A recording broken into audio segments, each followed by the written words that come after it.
Então, quais são as principais distorções e barreiras, né? Quando a gente fala de processo? Silos de informação. Aquela informação que não flui, que fica presa só dentro da área, não vai para outros lugares.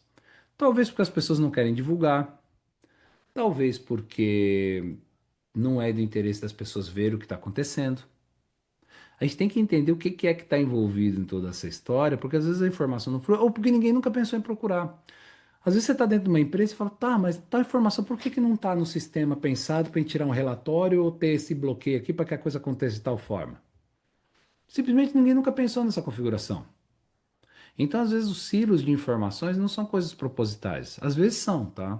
Como eu falei, pode estar jogos de poder envolvidos, questões da empresa, definições, ou simplesmente ninguém viu. Então, as informações não fluem. Quando elas não fluem, isso é um problema. Isso cria distorção, porque não é todo mundo está sabendo o que está acontecendo. Ou estamos olhando para a direção errada e para as informações erradas. Outra coisa, centralização excessiva. Tudo tem que passar pela aprovação de um determinado gerente, ou de um determinado diretor, ou de um determinado grupo. Se não tiver, por exemplo, quando a gente fala de um conceito como, por exemplo, de um PMO, ele pode se tornar o grande gargalo de um fluxo todo de processo de gestão de portfólio. Porque tudo tem que passar pela mão do gerente do PMO, por exemplo. E ele tem que ver o sistema, ele tem que entrar no sistema e aprovar aquilo dentro de um sistema, para que o fluxo continue, para que o workflow daquela atividade vá para frente. Ou, às vezes você tem lá um backlog dentro desse portfólio, para estar em andamento, de filtro, coisa que não, precisa da visão do PO, ou precisa da visão de alguém.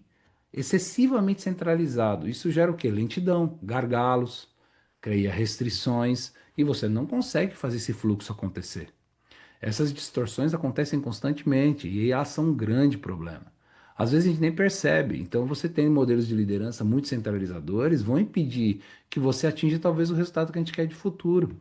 A empresa fala: não, nós temos que ser mais ágeis, nós temos que entregar mais rápido. Mas justamente às vezes as pessoas que definem isso, que têm esse poder, são as mais centralizadoras. Eu quero, mas eu quero comprar desde o saco de lixo da empresa até a máquina mais cara que nós temos na linha de produção.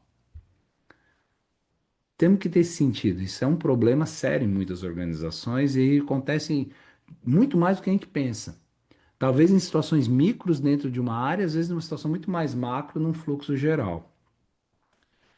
E o foco exclusivo em compliance e não em valor. Às vezes a gente está tão preocupado em seguir o processo que a gente está arrebentando a empresa e ninguém percebeu.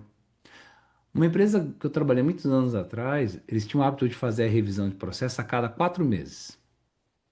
Era só de 4 em 4 meses que se revisava e via o que, que seria implementado de processo.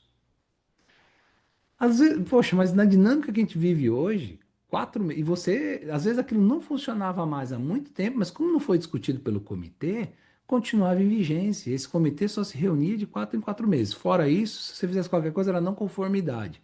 E você tem que explicar, joelhar no milho, explicar 200 mil vezes do porquê que você não está fazendo aquilo.